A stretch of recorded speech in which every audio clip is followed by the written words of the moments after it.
Hello everyone. आज है 4 जून और आज की इस क्लास में हम डिस्कस करेंगे 4 जून से बनने वाले करंट अफेयर के सभी इंपॉर्टेंट क्वेश्चंस। प्रीवियस क्लास में हमने देखा था कि 1 जून 2026 से भारत और ओमान के बीच में सेपा अग्रीमेंट लागू हो गया है। अभी हाल ही में जून 2026 से मलेशिया ने 16 साल से कम उम्र के बच्चों के लिए सोशल मीडिया के इस्तेमाल पर बैन लगाया। सिंगापुर ओपन का खिताब जीतने वाली पहली भारतीय जोड़ी बनी है सात्विक साईराज रंकी रेड्डी और चिराग शेट्टी की। जो रेड बैलून एरोस्पेस है, इसने भारत का पहला स्वदेशी स्ट्रेटोस्फेरिक सुपर प्रेशर बलून जिसका नाम वस्टा है, ये लॉन्च किया। हाल ही में चर्चे में रहा ब्यूफोर्ट किला, ये लेबनान में है, जिस पर इसराइल ने कब्जा कर लिया है। सुप्रीम कोर्ट में 5 नए न्यायाधीशों की शपथ के बाद न्यायाधीशों की संख्या 37 हुई है। 1 जून 2026 को प्रधानमंत्री स्वनिधि योजना ने 6 साल कंप्लीट किए। तेलंगाना स्थापना दिवस 2 जून को मनाया जाता है। रिसेंटली भारत की जो ब्रह्मोस सुपरसोनिक क्रूज मिसाइल है, इसे खरीदने के लिए वियतनाम ने इंटरेस्ट दिखाया है। और इंडियन एयर फोर्स ने कसौली हिमाचल प्रदेश क्षेत्र में लगी भीषण जंगल की आग पर काबू पाने के लिए बम्बे बकेट से लैस हेलीकॉप्टरों का इस्तेमाल किया है, जो कि चर्चे में आया। तो ये सभी क्वेश्चंस हमने देख रखे हैं प्रीवियस क्लास में। शुरू करते हैं आज का हमारा पहला सवाल। अच्छा, क्लास के स्टार्टिंग में ही मैं बता देती हूँ, कुछ स्टूडेंट कमेंट करते रहते हैं कि क्वेश्चन का लेवल थोड़ा सा कम हो गया है। मैं आपको बता दूं, जो स्टूडेंट कुछ समय से चैनल को फॉलो कर रहे हैं, डेली करंट अफेयर की क्लास देखते हैं, डेली का नोट्स बनाते हैं, उन्हें मालूम होगा कि क्वेश्चन का लेवल हम थोड़ा एडवांस लेकर के गए हैं। पहले हम केवल वनडे एग्जाम को टारगेट करते हैं, लेकिन देखिए अब क्या है कि स्टेट पीसीएस और आपके यूपीएससी तक में जिस लेवल के क्वेश्चंस बनते हैं, जो स्टेटमेंट बेस्ड क्वेश्चन बनते हैं, उन्हें भी हम टारगेट करते हुए अब का जो कंटेंट है ये तैयार कर रहे हैं। मतलब कि ऐसा है कि एक सिंगल वीडियो के माध्यम से आपका कोई भी एग्जाम नहीं रहना चाहिए, सभी एग्जाम को ये टारगेट करता है। ठीक है, शुरू करते हैं आज का हमारा पहला सवाल। जून 2026 में भारत के वाराणसी में हो रही 2nd नंबर की जो ब्रिक्स कल्चर वर्किंग ग्रुप की मीटिंग है, इसमें निम्नलिखित में से किन मुद्दों को शामिल किया गया है।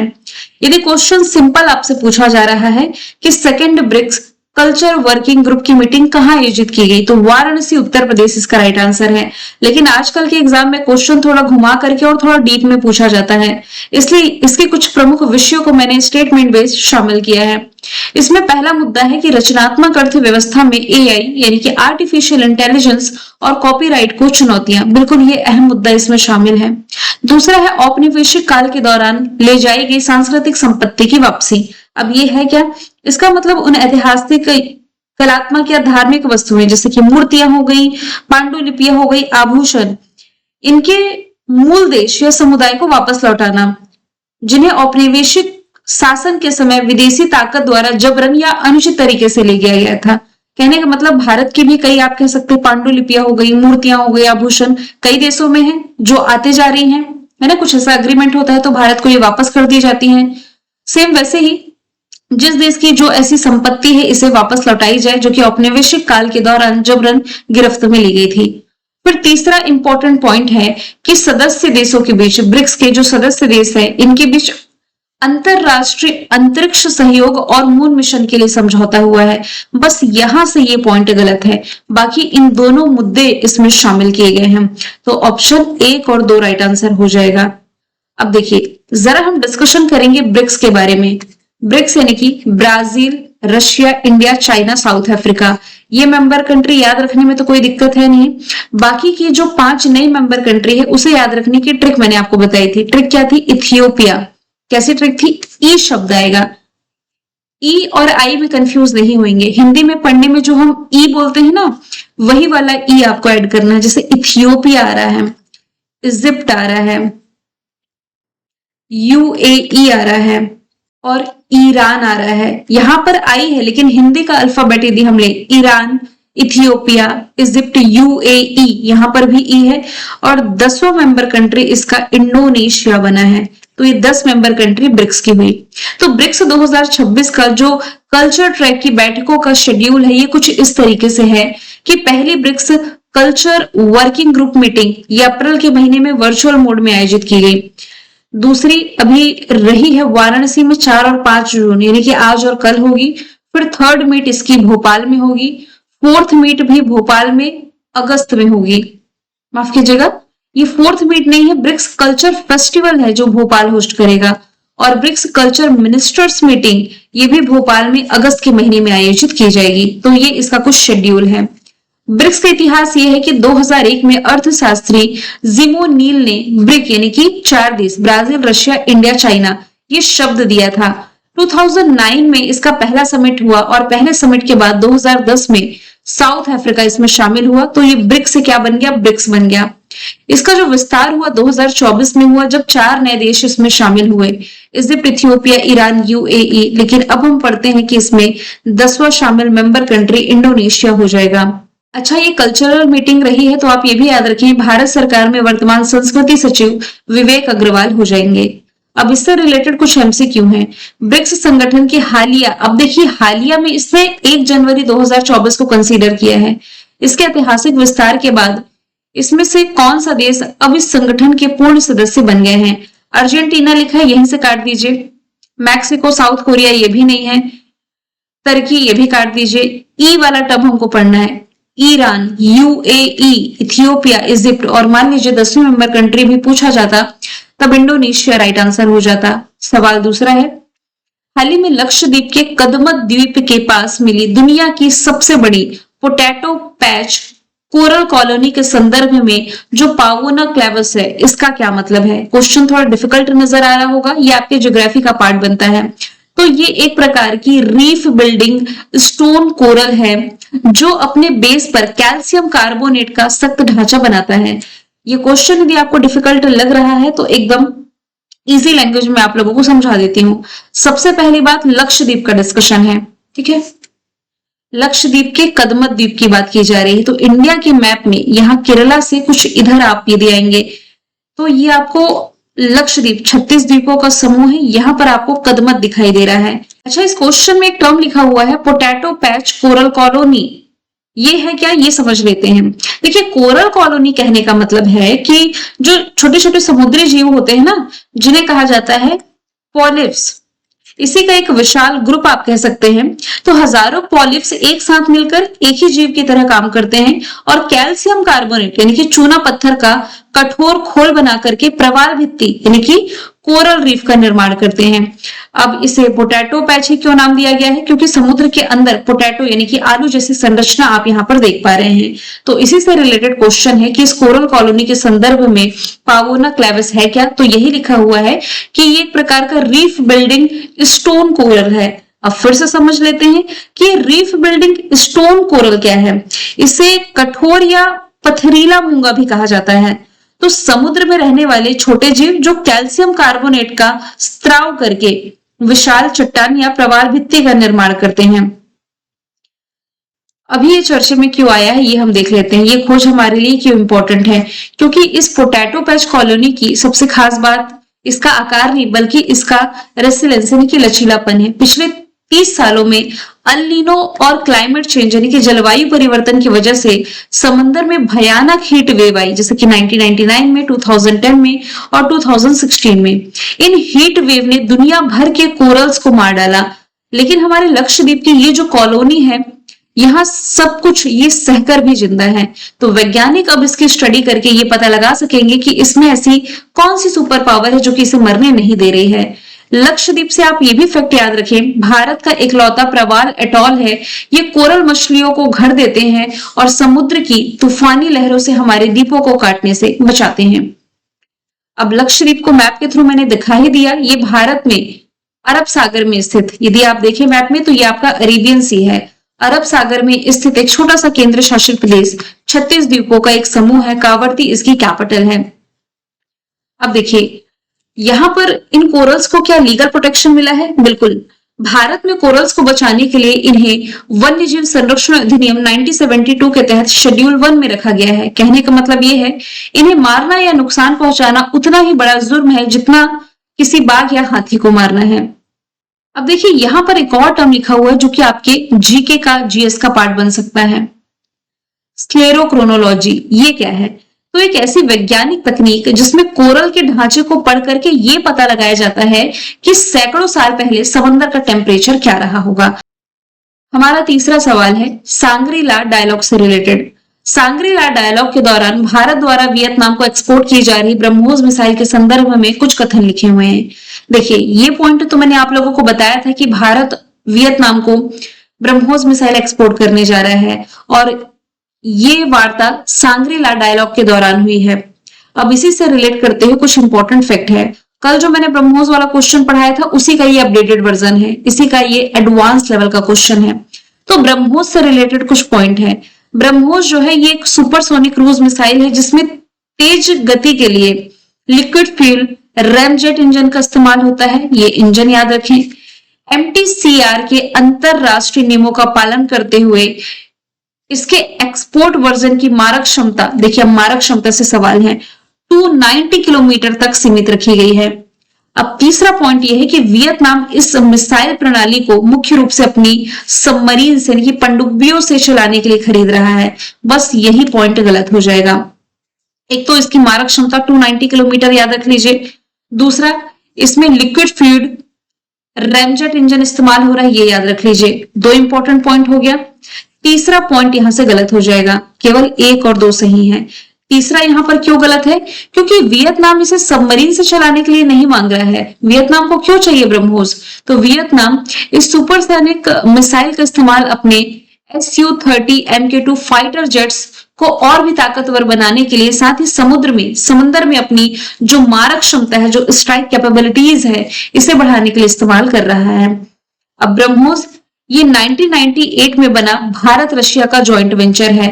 इसका नाम भारत की ब्रह्मपुत्र नदी और रशिया की मॉस्कोवा नदियों के नाम पर ही रखा गया है।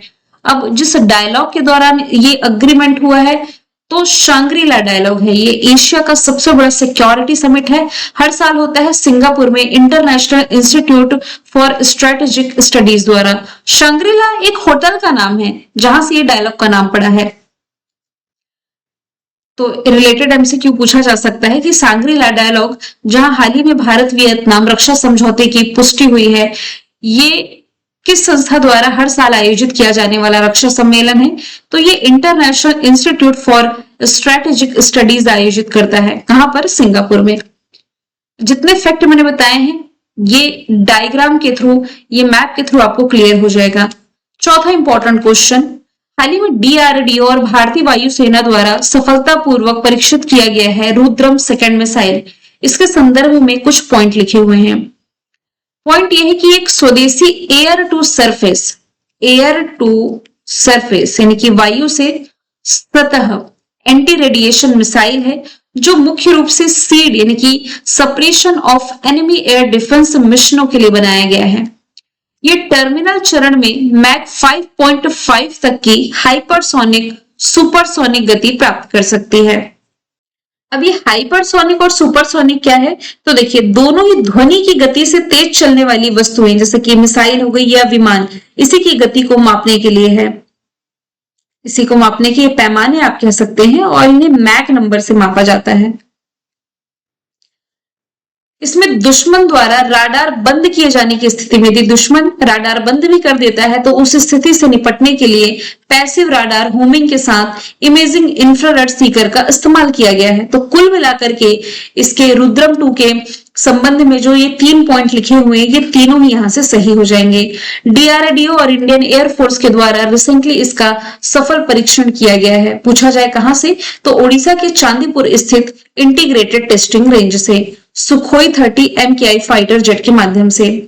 डीआरडीओ जिसका फॉर्मेशन ईयर हो जाएगा 1958, दिल्ली में हेडक्वार्टर। समीर कामत इसके पूर्व अध्यक्ष थे। अभी कौन है? राजेश कुमार सिंह जो है, ये वर्तमान में डीआरडीओ के प्रमुख का पदभार संभाल रहे हैं। सवाल नंबर 5वां है, NFHS6 2024-25 इसके अनुसार 5 वर्ष से कम उम्र के बच्चों में कुपोषण की सबसे अधिक व्यापकता किस भारतीय राज्य में दर्ज की गई है? तो आंसर इसका मध्य प्रदेश हो जाएगा। क्वेश्चन में एक टर्म लिखा हुआ है NFHS यानी कि नेशनल फैमिली हेल्थ सर्वे, जो 2024-25 का रहा। तो मध्य प्रदेश में 5 साल के कम उम्र के जो बच्चे हैं, इनमें न्यूट्रिशन की कमी सबसे अधिक बताई गई है। और सर्वे में इस राज्य में बौनापन यानी कि हाइट में कमी, दुर्बलता और वजन कम वाले बच्चों का उच्च स्तर दर्ज किया गया है।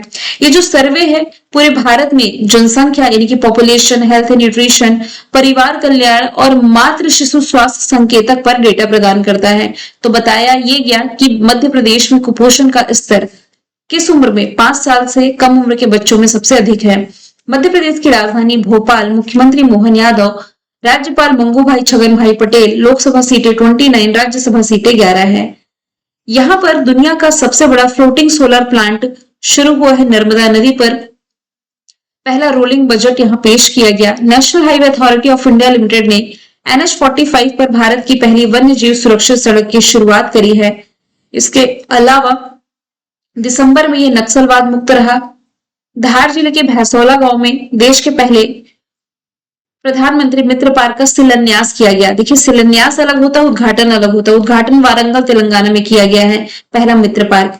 मध्य प्रदेश के जबलपुर में भारत का पहला हिंदी मीडियम MBBS कॉलेज बनेगा। पचमढ़ी वन्यजीव अभ्यारण्य का नाम राजा भभूत सिंह वन्यजीव अभ्यारण्य किया गया। राहवीर योजना की शुरुआत की गई। देश की पहली GCC पॉलिसी लास्ट ईयर इसने पेश की। ग्वालियर है यूनेस्को के द्वारा चुना गया city of music. Madhav tiger reserve देश का 58 नंबर का टाइगर रिजर्व है। देश की पहली सोलर सिटी सांची है। और प्राइम मिनिस्टर नरेंद्र मोदी जी ने लास्ट ईयर ग्वालियर में बायो CNG प्लांट के साथ भारत की पहली आधुनिक आत्मनिर्भर लाल टिपारा गौशाला का उद्घाटन किया है। भविता मंडावा अभी चर्चे में थी, जिन्हें हाल ही में फोर्ब्स 30 अंडर 30 एशिया 2026 लिस्ट में शामिल किया गया। तो ये किस वैश्विक लग्जरी फैशन ब्रांड की पहली भारतीय एम्बेसडर के रूप में जुड़ी हैं? शनेल ब्रांड आप लोगों ने जरूर सुना होगा। शनेल ये किस देश का लग्जरी फैशन ब्रांड है? तो ये फ्रांस का है। फ्रांस का ब्रांड है शनेल। इसकी पहली ग्लोबल एम्बेसडर, ऐसी पहली भारतीय जो इस ब्रांड की पहली ग्लोबल एम्बेसडर बनी है। तो वह शनेल के मीडिएटर्स डी आर्ट कलेक्शन को लॉन्च करने वाली पहली भारतीय मॉडल बनी और विश्व स्तर पर इन्हें पहचान मिली है। अब आप कंफ्यूज नहीं होंगे, क्योंकि ब्रांड एम्बेसडर वाली स्लाइड में मैंने आपको बताया था कि शनेल की पहली भारतीय एम्बेसडर अनन्या पांडे है, लेकिन ध्यान रहे वो भारतीय एम्बेसडर है। ऐसी कोई भारतीय जो इस ब्रांड की ग्लोबल एम्बेसडर बनी है तो ये भविता मंडावा बन गई है। यहाँ कुछ और इंपॉर्टेंट ब्रांडों के नाम लिखे हुए दिख रहे होंगे आपको, जैसे कि गुची लिखा होगा। गुची की ग्लोबल एम्बेसडर जो बनाई गई थी आलिया भट्ट, जिससे आलिया भट्ट है भारतीय, इसकी ग्लोबल ब्रांड एम्बेसडर बनी। सेम वैसे ही शनेल, तो जो भारतीय भविता मंडावा इस शनेल की ग्लोबल एम्बेसडर बनी। फिर एक और ब्रांड का नाम यहाँ पर आपको दिखाई दे रहा होगा, प्राडा। प्राडा ये इटालियन ब्रांड है और डियोर ये फ्रांसीसी ब्रांड हो जाएगा। अगला है अर्थ प्राइज 2026। 3 भारतीय छात्रों को मिला है प्लास्टिक विकसित करने के लिए। तो इस नवाचार का प्राथमिक उद्देश्य क्या है? तो इस नवाचार का प्राथमिक उद्देश्य पानी से जो सूक्ष्म प्लास्टिक है, जो माइक्रो प्लास्टिक है ना, जो नंगी आंखों से नहीं देखा जा सकता, इसे हटाना। क्वेश्चन ये कई तरीके से बनेगा। अर्थ प्राइज 2026 कितने भारतीय छात्रों को मिला है? 3। सबसे पहले नाम याद रखें, विवान छावछारिया, एरियाना अग्रवाल और अव्याना मेहता। ये 3 नाम है। मान लीजिए 4 ऑप्शन देकर के पूछा कि अर्थ प्राइज 2026 इनमें से किसे नहीं मिला, तो ये 3 के नाम आपको याद होना चाहिए। किसके आविष्कार के लिए इन्होंने विकसित किया है? प्लास्टिक, यानी कि एक तरह का इनोवेशन है जिसका पर्पस है पानी के या पानी से जो सूक्ष्म माइक्रो प्लास्टिक होता है, सूक्ष्म प्लास्टिक या माइक्रो प्लास्टिक वही है, इसे रिमूव करना। तो इनका जो इनोवेशन है प्लास्टिक, ये इमली के बेकार बीजों से बना एक जैव अपघटनीय यानी कि बायोडिग्रेडेबल पाउडर है जो पानी से सूक्ष्म प्लास्टिक को हटाने में हेल्प करता है। तो इन छात्रों ने भारतीय प्रौद्योगिकी संस्थान यानी कि IIT गुवाहाटी के सहयोग से इसे विकसित किया है और अर्थ प्राइज के वैश्विक विजेता के रूप में नामित होने वाली भारत की पहली टीम बन गई है। सवाल 8वां है, तमिलनाडु के किस किसान को हाल ही में संयुक्त राष्ट्र फूड एंड एग्रीकल्चर ऑर्गेनाइजेशन द्वारा सतत और पुनर्योजी कृषि में उनकी सफलता के लिए मृदा किसान नायक के रूप में सम्मानित किया गया है? इनका नाम हो जाएगा वल्लुवन, ऑप्शन बी। अब इन्होंने किया क्या है? तमिलनाडु के पोलाची के किसान है वल्लुवन, उन्हें उनकी सस्टेनेबल जो कृषि पद्धतियां हैं, सस्टेनेबल जो फार्मिंग प्रैक्टिसेस हैं, इनके लिए फूड एंड एग्रीकल्चर ऑर्गेनाइजेशन के मृदा किसान नायक के रूप में सम्मानित किया गया। इन्होंने बहुस्तरीय खेती अपनाई है, यानी कि मल्टी टायर फार्मिंग अपनाया, जिसमें कि नारियल हो गया, जायफल, काली मिर्च, केला, हल्दी, हाथी, याम और करी पत्ते सहित 14 से अधिक फसलें इन्होंने उगाई है। तो कृषि सतत पद्धतियों के माध्यम से उनकी जो वार्षिक कृषि आय है लगभग 30,000 प्रति एकड़ से बढ़ करके 2.5 to 3 लाख पर एकड़ हो गई, जिसके लिए इन्हें इस प्रतिष्ठित अवार्ड से सम्मानित किया गया। अब ये अवार्ड वाली स्लाइड आपको नजर आ रही है जो 2026 में मैंने आपको पढ़ाए हैं। आप चाहे तो इसका स्क्रीनशॉट ले सकते हैं। इसमें सेलेक्टेड इंपॉर्टेंट अवार्ड पर मैं टिक करती हूँ। संयुक्त राष्ट्र military gender advocate of the year का अवार्ड अभिलाषा बराक ने जीता। भारतीय मूल के 2 व्यक्तियों को सम्मानित किया है साउथ अफ्रीका ने अपने हाईएस्ट सिविलियन ऑनर से, प्रोफेसर सलीम अब्दुल करीम, प्रोफेसर कीर्तन खेड़ा। इंटरनेशनल बुकर पुरस्कार ये ताइवान ट्रैवलॉग के लिए जीता है ताइवान की लेखिका यांग शुआंग जी ने।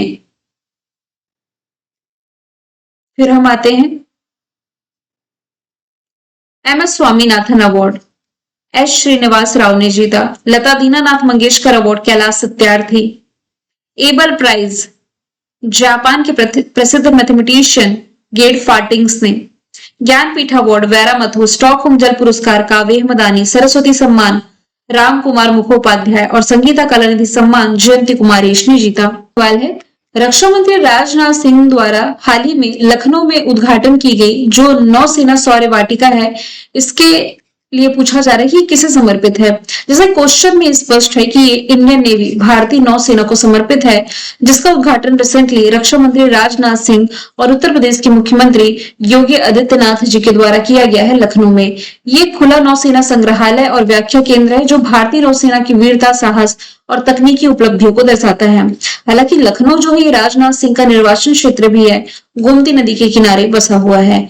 सवाल 10वां है, निम्नलिखित में से किसे अंडमान निकोबार कमान के 20वें कमांडर इन चीफ के रूप में नियुक्त किया गया है? तो आंसर इसका हो जाएगा विनीत मैकार्थी, जिनकी इमेज आप देख पा रहे हैं। 1 जून 2026 से ये पदभार इन्होंने संभाल लिया है। अंडमान निकोबार देखिए, जैसे इंडिया के मैप में यहाँ पर अभी हमने लक्षद्वीप देखा, ये अरेबियन सी में है। सेम वैसे ही जो अंडमान निकोबार है ये आपका बे ऑफ बंगाल यानी कि बंगाल की खाड़ी का हिस्सा है। 1 नवंबर 1956 इसका गठन हुआ। इसकी राजधानी है पोर्ट ब्लेयर, जिसका बदला हुआ नाम विजयपुरम है। उपराज्यपाल का नाम देवेंद्र कुमार जोशी हो जाएगा। 11वां सवाल है, निम्नलिखित में से किस राज्य ने नीति आयोग की जो शिक्षा गुणवत्ता रिपोर्ट 2026 रही, इसके अनुसार स्कूली शिक्षा में पहला स्थान हासिल किया है? तो पंजाब इसका राइट आंसर हो जाएगा। पंजाब ने नीति आयोग की शिक्षा गुणवत्ता रिपोर्ट 2026 के अनुसार स्कूली शिक्षा में देश भर में पहला स्थान हासिल किया है। और इस पंजाब ने केरला हो गया जहां लिटरेसी सबसे अधिक है, महाराष्ट्र और दिल्ली जैसे पारंपरिक रूप से अग्रणी राज्यों को भी पीछे छोड़ दिया है। बात की जाए यहां से नीति आयोग की, तो NITI Aayog national institution for transforming India इसकी फुल फॉर्म बनती है। 1 जनवरी 2015 इसका फॉर्मेशन ईयर है। दिल्ली में हेडक्वार्टर है। इसके जो अध्यक्ष होते हैं ये होते हैं देश के प्रधानमंत्री, यानी कि नरेंद्र मोदी जी इसके अध्यक्ष हैं। उपाध्यक्ष अभी हाल ही में बनाए गए हैं अशोक लाहिरी, और इसकी जो सीईओ है निधि छिब्बर हो जाएंगी। पंजाब जो कि 5 नदियों का संगम है, झेलम, चिनाब, रावी, व्यास और सतलज। राजधानी चंडीगढ़ है जो कि देश का दूसरा पूर्ण कार्यात्मक साक्षर केंद्र शासित प्रदेश बना। पहला कौन है? लद्दाख। राज्यों में पूर्ण कार्यात्मक साक्षरता हासिल करने वाले राज्यों में पहला मिजोरम, दूसरा त्रिपुरा, माफ कीजिएगा, पहला मिजोरम, दूसरा गोवा, तीसरा त्रिपुरा, चौथा हिमाचल प्रदेश, रिसेंटली 5वां बना है सिक्किम। ये राज्यों की बात की गई। यूटीज में पहला लद्दाख, दूसरा चंडीगढ़। मुख्यमंत्री है भगवंत मान जो कि आम आदमी पार्टी से हैं। राज्यपाल गुलाब चंद कटारिया हैं। मैंने कल आपसे पूछा था भारतीय नौसेना के 48वें उप प्रमुख कौन बने? आंसर अजय कोचर था। आज का सवाल है, भारतीय मूल के किन 2 वैज्ञानिकों को साउथ अफ्रीका के highest civilian honour order of मापुवे से सम्मानित किया गया? आंसर इसका जो भी है कमेंट बॉक्स में बताइए। मिलेंगे नेक्स्ट क्लास में। Thank you so much.